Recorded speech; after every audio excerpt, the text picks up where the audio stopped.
warahmatullahi wabarakatuh. Hai Pekoners, kembali lagi sama aku Firlana, mahasiswa Departemen Pendidikan Ekonomi tahun masuk 2022.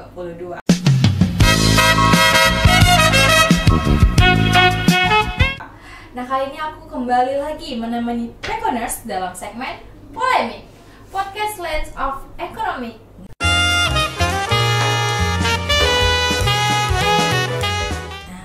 Nggak enak banget ya kalau kita tuh belum kasih tagline kita. Tentunya Pekoners sudah tahu dong kalau aku bilang podcast pendidikan ekonomi, the more you know, the more you grow. Oke. Nah, kali ini Pekoners, aku kedatangan gestar yang keren banget. Tentunya ini adalah salah satu dosen di Universitas Negeri Padang. Nah, tentu Pekoners bertanya-tanya dong, wah dosen siapa lagi nih? Kayaknya dosen Pekon udah habis semua. Nah, tentu bukan cuma dosen pendidikan ekonomi dong. Pada penasaran? Langsung aja kita sapa. Halo Ibu. Halo. Nah, boleh nih Ibu disapa para Pekoners ya? Halo. Pekoners. Halo Pekoners, nama saya Caroline Cesviani, dosen akuntansi UNP.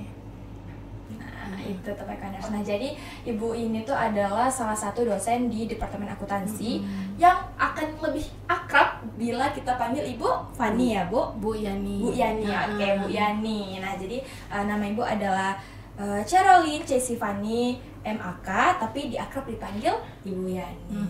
Nah, beliau ini salah satu pendidik dan juga sekaligus wirausaha di Sumatera Barat ya, Bu. Nah, jadi beliau ini S1-nya di Universitas Andalas, S2-nya di UI, dan sekarang lagi menempuh S3 ya, Bu? Iya, betul. Wah, dan yang lebih keren lagi, Ibu adalah salah satu konsultan keuangan. Benar ya, Bu? Wah, keren banget. Boleh dong, Bu, diceritain sama Pekoners gimana sih profil Ibu dari kuliah di Sumbar, S2-nya di UI, dan bisa menjadi konsultan keuangan. Oke.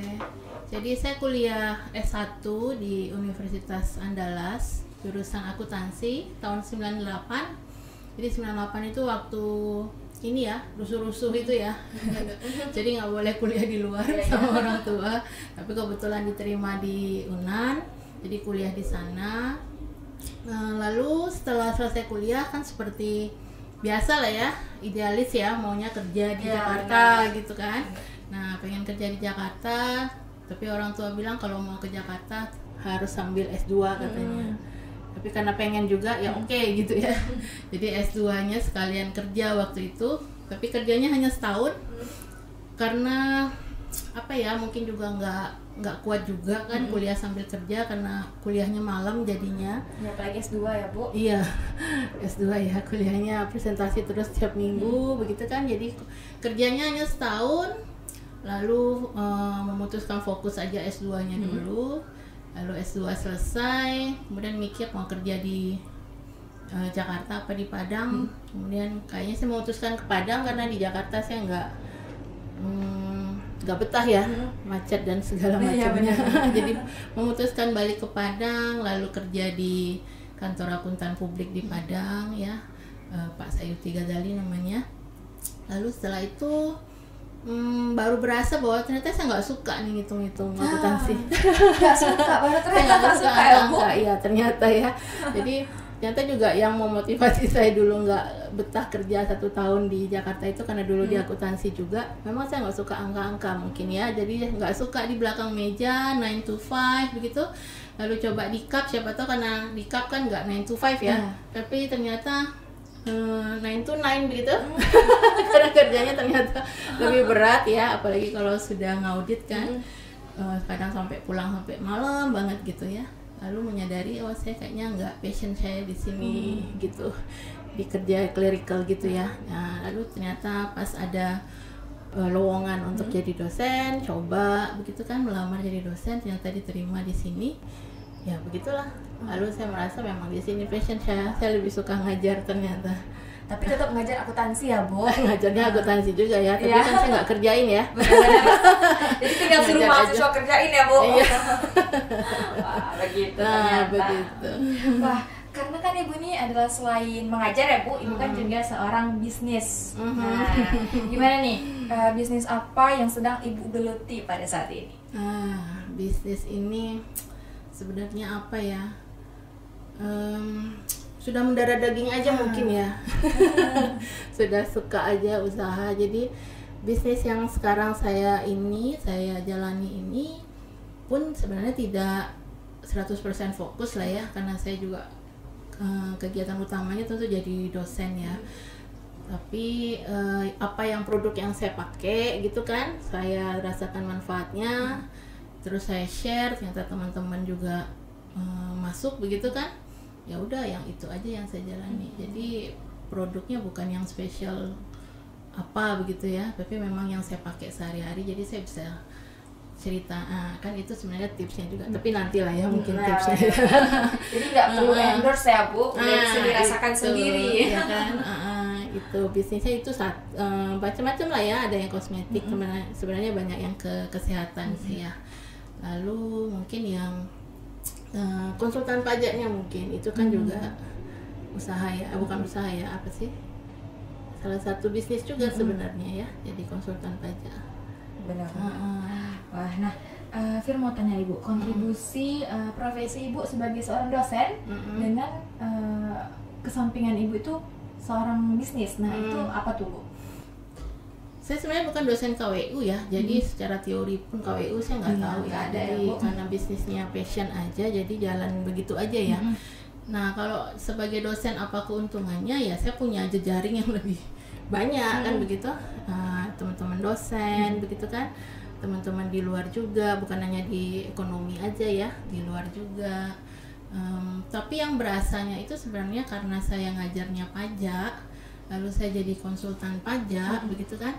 Sebenarnya bukan bisnis, bukan dosennya yang membantu bisnis, sebenarnya bisnisnya yang yang kemudian membuat saya punya pengalaman yang luar biasa yang bisa saya ceritakan ke mahasiswa di kelas. Terutama terkait dengan pajak, karena saya real ngadepin ya. Ya kalau yang bisnis yang lain kan benar-benar sampingan aja deh gitu. Gitu tuh Pekoners. Jadi seorang dosen aja masih mencari pengalaman. Nah jadi Pekoners tuh harus tetap semangat ya Bu mencari pengalaman. Ya, nah benar banget. Nah oke nih Bu, di samping Ibu seorang dosen, wirausaha juga dan konsultan pajak Bu, tantangan terbesar apa sih yang Ibu jalani selama menghadapi ketiganya itu Bu? Time manajemen ya yang pasti ya, karena waktu cuma ada 24 jam sehari, terus sebenarnya pengen banyak yang mau dikerjakan gitu ya. Lalu tugas utamanya di sini ya, yang lainnya jadinya pintar-pintar bagi waktu, terutama untuk keluarga kan. Bagi saya sih keluarga tetap nomor satu sih. Jadi apapun ya pilihannya, kalau ada harus milih, jadi saya tetap harus milih keluarga dulu kan. Nah jadi ya time manajemen. Jadi kalau dibilang usaha saya besar ya enggak lah ya, cuman artinya ada lah jalan kan begitu. Ya pintar-pintar inilah ya, membagi waktu ya Bu. Membagi waktu itu yang paling sulit sih kadang ya. Pernah nggak sih Bu, Ibu kayak kebingungan gitu, misalnya hari ini Ibu harus ngajar, sedangkan contohnya anak sakit contohnya. Nah itu gimana tuh cara Ibu menghadapi tantangan seperti itu? Ya tetap dengan, kan kita harus punya prioritas ya dalam hidup ya. Nah itu yang dipegang aja terus, prioritas saya apa, nomor satu keluarga, karena saya kerja untuk keluarga kan gitu, berarti keluarga nomor satu. Yang lainnya ya yang pasti tentu yang dosen ini yang berikutnya, karena itu yang utamanya ya kan, nanti setelah itu baru bisnis. Jadi bisnisnya malah belakangan sebenarnya. Jadi memang tetap yang didahulukan itu adalah keluarga ya. Tapi kalau bisa ya, kalau bisa ketiganya tuh tentu saja ya Bu.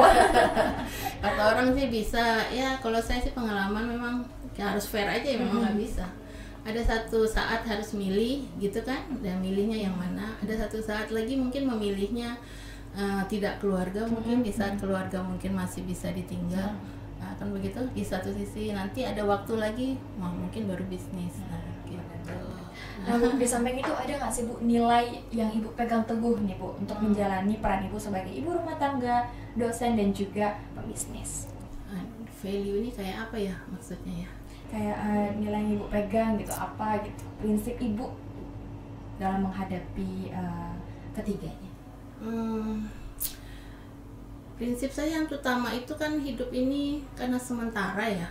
Kita kan tujuannya ya pasti ke sana ya kan. Nah tentu maunya punya manfaat untuk orang lain. Jadi bisnis saya pun kenapa kemudian memilih yang kesehatan itu juga alasannya itu, supaya bisa ngasih manfaat ke orang lain kan. Jadi dosen juga niatnya begitu, jadi orang tua apalagi begitu kan. Nah, jadi ya niat baiknya ya hanya memberikan manfaat selama diberi kesempatan di dunia ini begitu.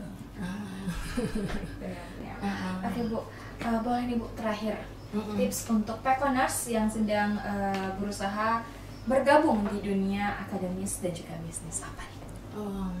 Apa ya? Yang pertama itu konsisten aja ya.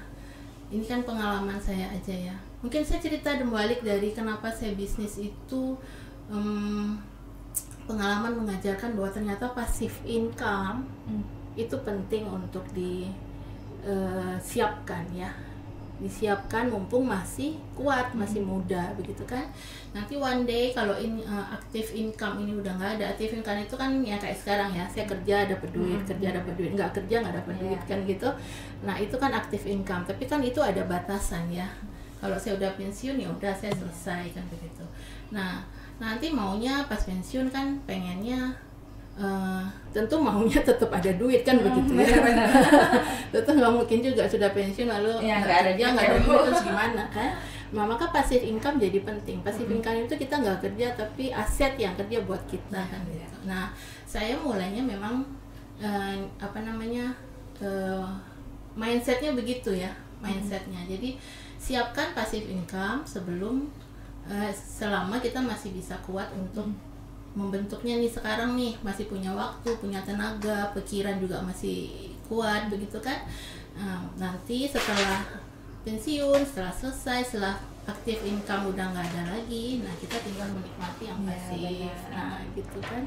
Lalu yang kedua tadi yang konsisten ya. Konsisten itu penting ya.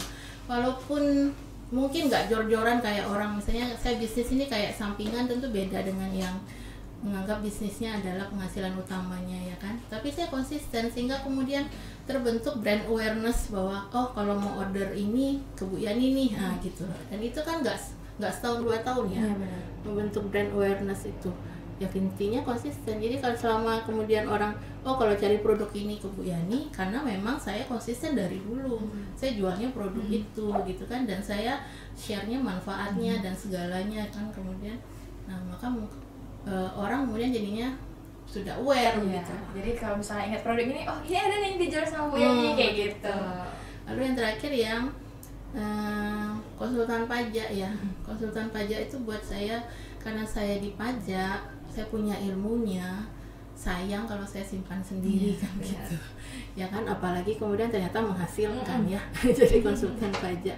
Ini boleh deh, ini mumpung ya.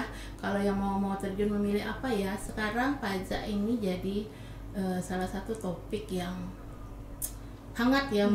Bukan hangat, jadi konsultan pajaknya pun akan dicari, semakin banyak dicari. Saya sudah sounding sih ke mahasiswa 5 tahun yang lalu bahkan ya, bahwa profesi konsultan pajak ke depan akan jadi profesi yang sangat dicari. Maka selain punya basic misalnya ya pendidikan ekonomi kan basic, mungkin pendidikan lalu ekonomi plus deh dengan pajaknya. Toh di kurikulum juga ada ya kalau yang akuntansi kan. Sayang kalau kemudian kita punya ilmu dan ada peluang untuk menghasilkan uang di situ tidak dimanfaatkan. Nah, lalu pengalaman-pengalaman itu kemudian yang membuat kita jadi lebih banyak networking begitu. Ya kan, sehingga balik lagi nanti setelah saya pensiun mungkin konsultan pajaknya akan tetap konsisten sampai kemudian saya nggak sanggup lagi gitu ya untuk berhenti ya Bu. Iya, ya kan. Sementara kalau saya jadi dosen yang paling mentok 65 gitu ya, 70 kalau profesor kalau. Tapi di konsultan pajak saya masih punya lebih panjang lagi tuh ranknya. Nah, sampai kapan Ibu mau lah gitu. Karena memang seperti yang Firly juga dunia pekerjaan konsultan pajak itu banyak dicari Bu. Iya. Karena kakak Fir sendiri juga punya distributor. Nah dia tuh memang sangat mencari-cari konsultan pajak yang tepat, begitu Bu. Oh iya. Begitu tuh Pekoners. Jadi tuh Pekoners yang masih mau milah-milih nih gimana nih mau gabung akademiks apa mau kerja aja bisa kok sambilan ya. Apalagi ilmu yang teman-teman dapat itu bisa nanti akan dijadikan uang juga ya Bu. Oh iya dong, kita perempuan ya. Iya, Perempuan benar. ini punya dual role ya, dua tugas kita ya di rumah tangga juga. Lalu sekarang bagian dari apresiasi diri juga begitu ya, aktualisasi diri ya. Jadi kita punya ilmu, kemudian orang bilang sayang ya kenapa jadi ibu rumah tangga aja. Nah jadi konsultan pajak, Anda bisa kerja di rumah. Iya. Jualan masa keluarga ya Bu. Nah, itu pagi ya. Ya kan, bisa ngambil 1 klien, apa 2 klien, apa ya semampunya lah. Gitu ya, semakin anak udah besar, kita punya jaringan juga udah lebih besar kan, sehingga kliennya bisa nambah, uangnya juga nambah. Nah, benar. Dan juga keluarganya juga harmonis ya Bu. Gitu. Gitu. Wah, seru banget ya Pekoners, ngobrol-ngobrol sama Ibu Yani yang dimana pembisnis juga sekaligus dosen dan ibu rumah tangga yang baik. Wow, Bu, seru banget. Terima kasih banyak Bu udah mau cerita-cerita sama Fir dan juga Pekoners. Bu, sebelum itu Fir mau ngajak Ibu seru-seruan, boleh dong? Boleh. Karena kita udah ada di season games nih Bu. Boleh ya Bu? Oke, karena sepertinya kita sudah disiapkan propertinya nih Bu sama teman-teman. Oke, kita mulai ya Bu, dari Fir dulu atau Ibu dulu? Boleh? Dari Fir dulu ya. Ibu nebak punya Fir ya? Boleh. Oke. Oke teman-teman, kita ada di season games. Kita mulai. Yang mana dulu ya? Nah, ini aja deh. Ini adalah sosok Menteri Keuangan. Langsung ke langsung aja. Ah iya, Sri Mulyani. Iya benar banget. Terus mirip aku nggak? Oke, gantian Bu. Saya lagi ya. Iya. Salah satu proklamator. Banyak lagi. Siapa ya? Proklamator. Lain Bu. Wakil presiden yang pertama. Muhammad Hatta. Iya. Untungnya nggak kelihatan boboannya. Oke, lanjut aku kira Bu.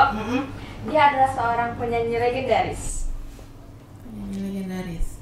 Terus Kemarin tuh baru aja konser di Padang. konser di Padang. Iya. Nggak baru sih, 2 bulan yang lalu konser di Padang. Terus Lagu-lagunya itu sering menyinggung politikus. Iwan Fals. Ya benar banget. Ya, Iwan Fals konser ya? Saya malah nggak Iya, tahu. emang nggak tahu ya Bu? Lagi. Ini Bapak Pendidikan. Ki Hajar Dewantara. Iya. Iya. Bener nggak sih? Iya. Oke, kami malah bingung ya, wah. Akhirnya kami berdua bisa menebak ya Pekoners. Keren banget. Oke Bu, terima kasih banyak Bu karena gambarnya cuma 2 ya Bu. Iya, Jadi kita sudah di games kita kali ini. Wah, tapi seru banget loh. Oke, Pekoners, jadi itu tuh seru-seruan bareng Ibu Yani selaku konsultan pajak. Ternyata nggak begitu kaku-kaku amat ya. Jadi Pekoners tuh. Oke Bu, makasih banyak udah seru-seruan bareng Fir dan juga Pekoners yang ada di rumah tentunya. Iya, oke. Kalau diundang lagi boleh dong Bu? Boleh. Oke Bu. Sebelum ini Bu, ada dong closing statement dari Ibu untuk para Pekoners yang ada di rumah. Oke. Saya dari cerita dari sudut mana ya? Saking banyak yang mau diceritakan ya. Semua aja nggak apa-apa juga Bu. Jadi apa ya namanya? Kalau setelah jadi sarjana biasanya kan mikirnya mau kerja tetap gitu ya. Saya pikir peluang untuk punya passive income di samping dengan active income merupakan suatu pemikiran yang perlu dipikirkan juga begitu ya, supaya jangan terlena dengan active income, apalagi kalau nanti gajinya besar kok kayaknya sudah cukup begitu kan ya. Selain dengan manajemen keuangan tentunya ya, tapi memiliki passive income merupakan salah satu alternatif yang bisa dipikirkan untuk mempersiapkan nanti kita setelah tidak punya active income lagi ya. Tentu dengan tipsnya yang berikutnya adalah konsisten di bidang usaha yang memang sudah dipilih yang sesuai dengan passionnya gitu ya. Semoga sukses ya. Oke Pekoners, nah itu tuh, jadi Pekoners bisa harus membuat kayak pekerjaan Pekoners itu bukan sebagai pekerjaan yang memang dilakukan seumur hidup ya Bu, tapi bagaimana caranya agar aset itu bisa memberikan Pekoners keuntungan gitu ya Bu. Wah, keren banget. Nah oke Bu, karena kita sepertinya memang harus benar-benar ada di penghujung segmen ini Bu. Tapi untuk Pekoners ya pastinya pasti masih kepo nih Bu, wah apa aja nih peran Ibu Yani di pendidikan dan juga konsultan pajak serta bisnis. Boleh dong Bu, kalau misalnya Pekoners mau kepo itu kemana? Ke mana? Ke IG saya ada. IG saya itu Cesviani. Kesan aja kali ya. Atau ke nanti ke WhatsApp boleh. IG aja nanti DM dulu ya Pekoners kalau mau berbicara lebih lanjut. Nah, ada di mana ya nih? Di mana ya Bu? Di sini ya. Oke. Nah, untuk Pekoners yang ada di rumah, terima kasih telah menonton segmen kali ini. Tentunya jangan mau ketinggalan segmen-segmen selanjutnya karena tentunya podcast pendidikan ekonomi akan memberikan motivasi-motivasi, segmen yang lebih seru, dan juga pokoknya hal-hal yang dibahas secara intens untuk Pekoners. Maka dari itu, untuk Pekoners jangan lupa selalu follow, subscribe, dan juga like, serta komen akun-akun media sosial Pekoners yang ada di sini.